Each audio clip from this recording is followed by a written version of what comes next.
Hi everyone. तो आज हम लोग कवर करेंगे प्रीएम्बल टॉपिक के एमसीक्यू सीरीज़ को।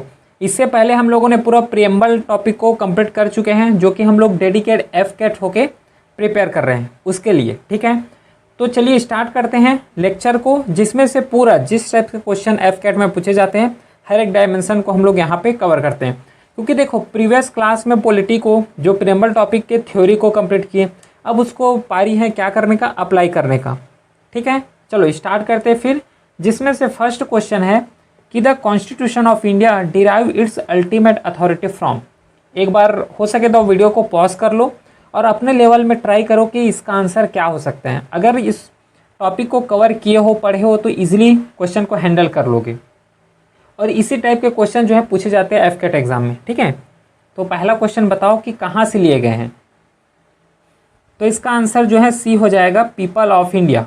क्योंकि क्वेश्चन पढ़ो, constitution of India derive it's ultimate authority. खुद सोचो, अगर कॉन्स्टिट्यूशन है ना, अगर पीपल है तभी तो कॉन्स्टिट्यूशन बना है। पीपल ही नहीं होता तो कॉन्स्टिट्यूशन अकेला रहता क्या?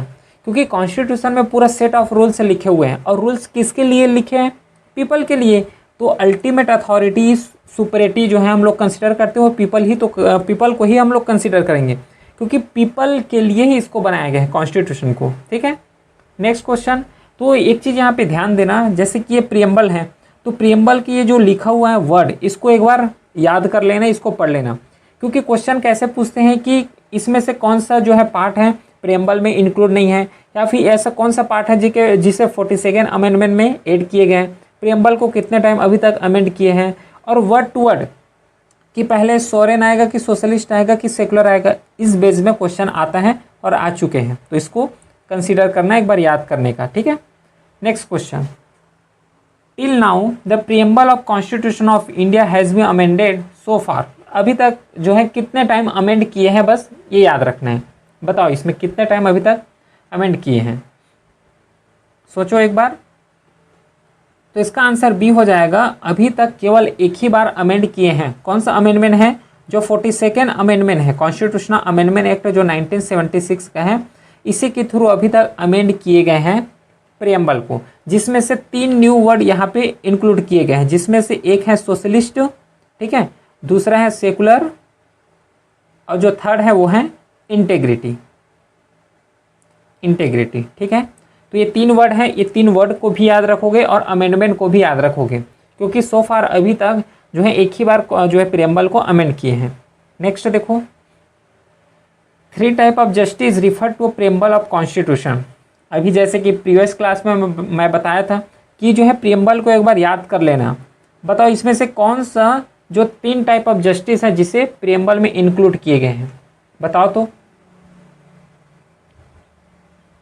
इसका आंसर हो जाएगा ए ऑप्शन, सोशल, इकोनॉमिक और पॉलिटिकल जस्टिस इसे इंक्लूड किए गए हैं। ठीक है, यहाँ पे रिलीजियस जस्टिस का कोई बात नहीं किया है ना, जो प्रीएम्बल है कॉन्स्टिट्यूशन में इसका बात नहीं किए गए हैं।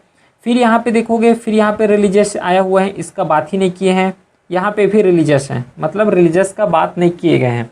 जब भी ये देखो, ये जो प्रीएम्बल को पढ़ोगे तो यहाँ से क्लियर समझ आ जाएगा कि कहीं पे भी रिलीजियस वर्ड यहाँ पे डिनोट या फिर रिलीजियस वर्ड इंक्लूड दिखने को नहीं मिलने वाला है।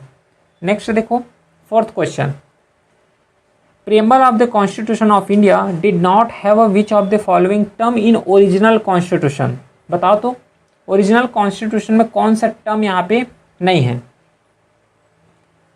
तो इसका ऑप्शन डी आ जाएगा। अभी रिसेंटली पढ़ें कि जो 42nd अमेंडमेंट हुआ है 1976 में, उसमें ये 3 जो वर्ड लिखा हुआ है, सोशलिस्ट, सेकुलर, इंटीग्रिटी, इसे ऐड किए गए हैं। ओरिजिनल कॉन्स्टिट्यूशन जब 1949 में कॉन्स्टिट्यूशन फ्रेम हुआ, बना, तैयार हुए, तो उस समय ये 3 वर्ड नहीं थे, ओरिजिनली कॉन्स्टिट्यूशन में नहीं थे, इसे 42nd अमेंडमेंट के थ्रू ऐड किए गए हैं। याद रहेगा। नेक्स्ट देखो, अगला क्वेश्चन 5th है। बताओ इसमें, विच of the following cases of supreme court emphasis that preamble is a part of constitution. बताओ, जजमेंट को हम लोग डिस्कस किए वहाँ पे, तो कौन सा जजमेंट में यहाँ पे बोले हैं कि प्रीएम्बल कॉन्स्टिट्यूशन का पार्ट है?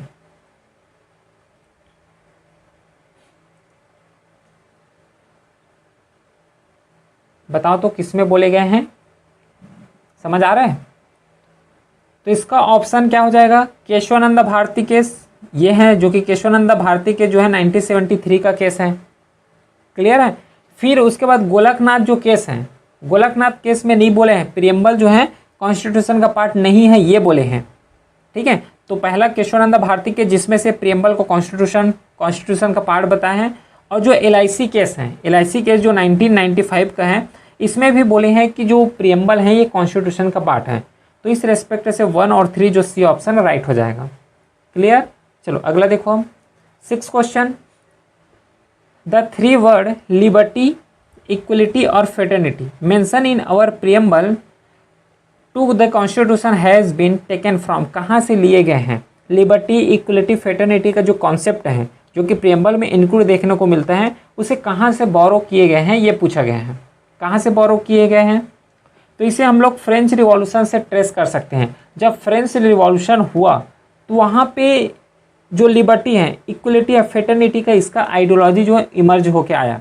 जब पढ़ोगे फ्रेंच रिवॉल्यूशन तो क्लियरली ये चीज़ समझ आ जाएगा।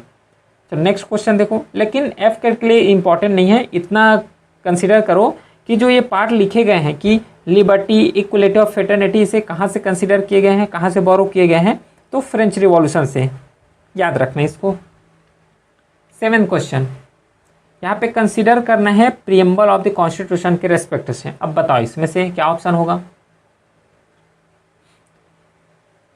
पहला बोले हैं कि preamble contain philosophy of constitution. सही है क्या? ये स्टेटमेंट बिल्कुल सही है, क्योंकि जब प्रियम्बल को देखोगे तो वहाँ पे जो हमारे फोर्थ फादर है उसका ड्रीम्स देखने को मिलता है। कैसे?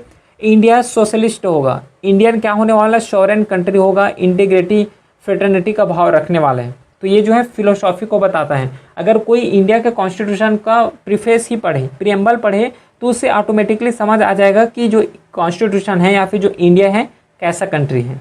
ठीक है। सेकंड जो ऑप्शन है कि preamble is based on objective revolution move in constituent assembly bye Jawaharlal Nehru.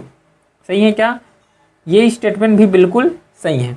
जो ऑब्जेक्टिव रिवॉल्यूशन आया था, जो पंडित जवाहरलाल नेहरू के द्वारा मूव किए गए थे जब कॉन्स्टिट्यूशन असेंबली का फॉर्म हो रहा था, तो ठीक है। सेकंड स्टेटमेंट भी preamble has been never amended, गलत है ये। अभी देखें कि 42nd अमेंडमेंट में एक बार अभी अमेंड कर चुके हैं। Preamble is a not part of constitution, ये गलत है। जजमेंट के थ्रू कई जजमेंट ने बोले हैं, जैसे कि गोलकनाथ केस हो गया जिसमें से बताया गया है कि प्रियम्बल पार्ट नहीं है, लेकिन बाकी जजमेंट जैसे कि Kesavananda Bharati case, LIC case, इसमें क्या है प्रियम्बल को पार्ट बताए हैं। और एट प्रेजेंट अगर स्टेटस देखोगे तो प्रियम्बल जो है पार्ट है, कॉन्स्टिट्यूशन का पार्ट है एट प्रेजेंट। ठीक है। तो इस रेस्पेक्ट से जो ए ऑप्शन 1 और 2 यहाँ पे राइट हो गया। अगला देखो 8 question, which of the following objective is not embodied in the preamble to the constitution of India?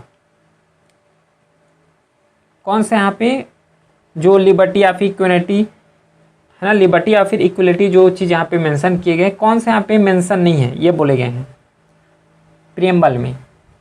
तो हमें इकोनॉमिक लिबर्टी का बात यहाँ पे नहीं देखने को मिलता है। जब प्रियम्बल पढ़ोगे तो वहाँ पे क्लियर समझ आ जाएगा कि इकोनॉमिक लिबर्टी ऐसा कोई कॉन्सेप्ट है ही नहीं। क्लियर है। 9th question, the 3 new word liberty, equality, fraternity mention in our, अच्छा कहाँ से लिए गए हैं? अभी रिसेंटली किए हैं, जो कि फ्रेंच रिवॉल्यूशन से लिए गए हैं। क्लियर है। तो इस तरीक़े से ये चेक कर पाए होंगे कि मैंने जो प्रियम्बल पढ़ा हूँ या फिर मैं जो प्रियम्बल पढ़ा हूँ टॉपिक को, इससे रिलेटेड अगर क्वेश्चन आता है तो मेरे से हैंडल हो पा रहा है कि नहीं हो पा रहा है। और जितना यहाँ पे क्वेश्चन देखोगे है ना, ये सब चीज़ ऐसा क्वेश्चन है जो कि डायरेक्टली एग्जाम में पूछे जा सकते हैं या फिर डायरेक्टली एग्जाम में आ चुके हैं, या फिर ये बोल सकते हो कि इस लेवल का, इस स्टैंडर्ड का, और सेम यही पैटर्न में क्वेश्चन पूछे जाते हैं FCAT एग्जाम में। क्लियर है। तो कोई भी डाउट रहता है तो व्हाट्सअप नंबर दिया हुआ है, मैसेज कर सकते हो, और टेलीग्राम चैनल में इसका PDF जो है अपलोड हो जाएगा। चलिए फिर मिलते हैं नेक्स्ट क्लास में, तब तक के लिए thank you, have a great day.